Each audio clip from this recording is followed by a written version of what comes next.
Assalamualaikum warahmatullahi wabarakatuh. Perkenalkan, nama saya Sabrina Zahra dari kelompok 26, tutorial pengendalian dan penjaminan mutu. Pada video kali ini, saya akan menjelaskan tugas mingguan pada shift 2, modul 5, analisis kapabilitas proses dan Six Sigma. Jadi pada shift 2 ini terdapat dua soal. Yang pertama, PT Inline memproduksi tinta untuk spidol permanen. Volume tinta dalam tabung spidol harus memenuhi standar mutu sebesar 35 kurang lebih 0,7 mm. Selama 25 hari berturut-turut, dilakukan pengambilan sampel sebanyak 5 spidol per hari untuk dianalisis oleh bagian QC. Berikut merupakan data volume dari tinta untuk spidol permanen. Jadi di sini ada subgrup yaitu berupa 25 hari, terus ada pengujiannya sebanyak 5, dan di sini perintahnya yaitu lakukan analisis kapabilitas proses dan simpulkan apakah proses tersebut mampu memenuhi spesifikasi kualitas.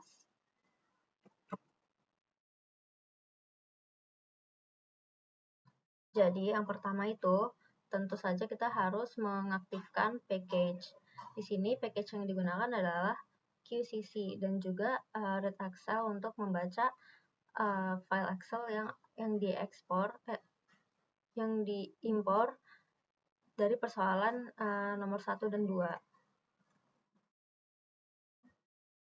Di sini bisa diinput datanya dari Excel yang barusan aku sebutin.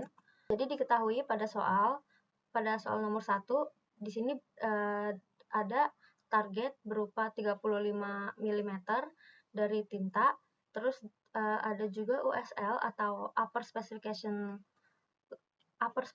limit sebesar 35 tambah 0,7 atau sekitar 35,7, dan juga LSL atau lower specification limit sebesar 35,07 atau sebesar 34,3. Di sini artinya spesifikasi produknya itu harus berada di antara angka 35,7 sampai 34,3.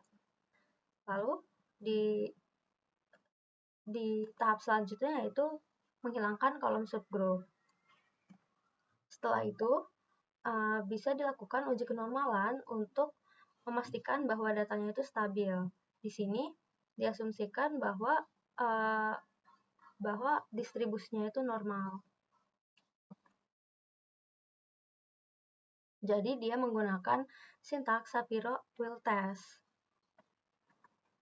Selanjutnya adalah membuat peta kendali. Di sini tujuannya itu untuk memastikan datanya itu sudah stabil atau belum. Di sini tipe yang dipakai untuk peta kendalinya itu adalah X-bar. Jadi nanti hasilnya itu adalah bentuk diagram batang dengan judul X-bar chart PT Inline _ 012 Nimako. Jadi di sini udah ada bentuk dari peta kendalinya.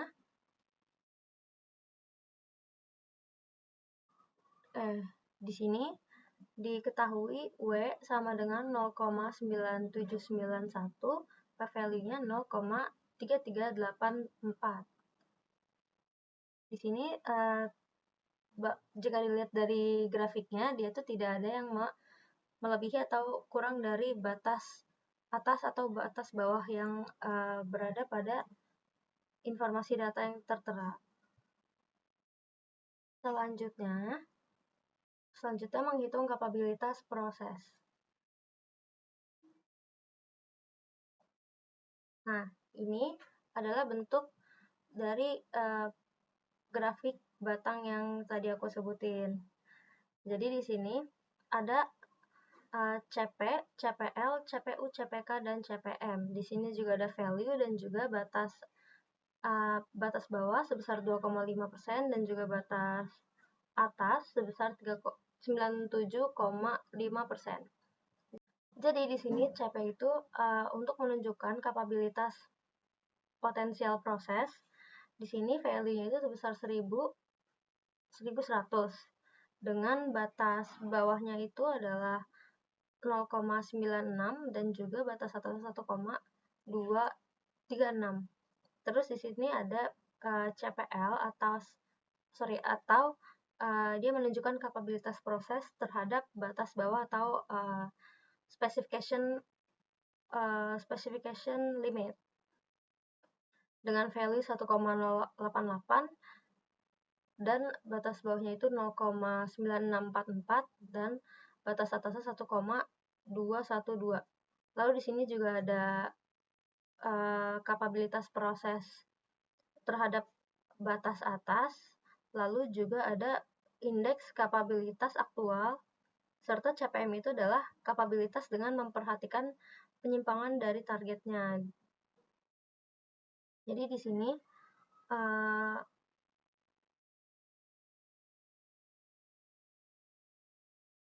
sini ekspektasinya itu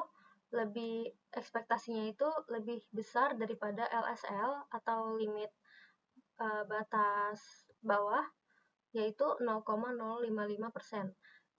Jadi di sini ada ekspektasi kurang dari LSL atau batas bawah sebesar 0,055% dan juga ekspektasi lebih besar daripada batas atas spesifikasi sebesar 0,043%. Jadi ini adalah bentuk grafik atau peta kendali dari persoalan nomor 1 ini. Di sini targetnya itu kan 35. Terus batas atasnya itu adalah 35,7 dan batas bawah spesifikasinya yaitu 34,3. Nah, di sini diketahui didapatkan bahwa senternya itu berada pada titik 34,99 yang artinya dia masih berada di antara batas spesifikasi atas atau batas spesifikasi bawah dengan standar deviasi 0,2122. Selanjutnya ke soal nomor 2. Pada soal nomor 2 diketahui PT Jack Leather adalah perusahaan yang bergerak di bidang manufaktur jaket kulit. Dalam rangka meningkatkan kualitas produk, perusahaan menerapkan metode Six Sigma dalam proses pengendalian mutu. Selama bulan April 2025, tim Quality Control melakukan inspeksi terhadap produk jaket kulit selama 30 hari. Kerja berturut-turut. Pemeriksaan dilakukan berdasarkan 4 kriteria critical to quality atau CTQ, yaitu resleting rusak, jahitan terbuka, noda pada permukaan, dan ukuran tidak sesuai. Hasil inspeksi terhadap sampel produk harian tercatat pada tabel berikut. Jadi di sini adalah tabel dari produksi jaket kulit pada PT Jack Leather pada bulan April dari tanggal 1 hingga tanggal 30. Di sini soalnya berdasarkan data hasil inspeksi tersebut, maka tentukanlah nilai DPU, defects per unit, nilai DPO, defects per opportunity, nilai DPMO, defects per million opportunities, level sigma dari proses produksi, dan juga jelaskan hasil analisis Six Sigma, dan simpulkan apakah proses pengendalian kualitas sudah efektif atau masih memerlukan perbaikan lebih lanjut.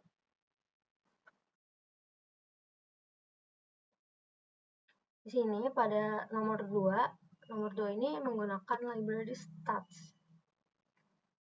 Nah, yang pertama, kita akan menghitung DPU atau defects per unit. Di sini total defektifnya itu adalah penjumlahan dari jumlah produk cacat, terus total inspeksinya itu adalah penjumlahan dari jumlah jaket kulit yang diinspeksi. Jadi DPU itu pembagian dari defektif, produk cacat, dan juga total inspeksi atau jumlah jaket kulit yang diinspeksi. Jadi jumlah produk cacat dibagi jumlah jaket kulit yang diinspeksi. Lalu di sini selanjutnya menghitung DPO atau defects per opportunity dengan menggunakan CTQ itu tadi adalah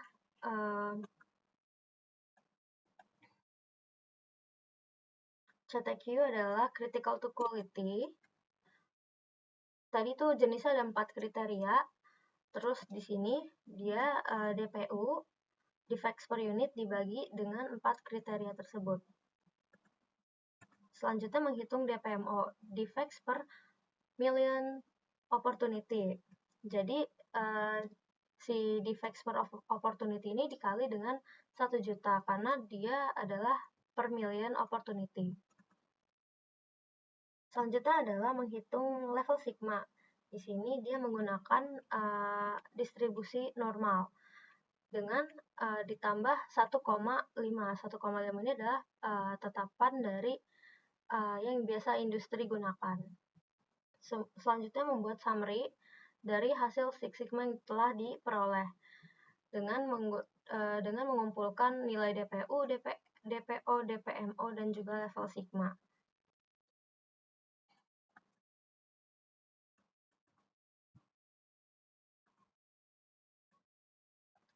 Nah, jadi di sini diperoleh nilai DPU adalah 0,03, defects per unitnya adalah 0,03, terus DPO atau defects per opportunity adalah 0,01, lalu juga ada DPMO atau defects per million opportunity sebesar 7799,03, dan juga level sigmanya yaitu 22,34.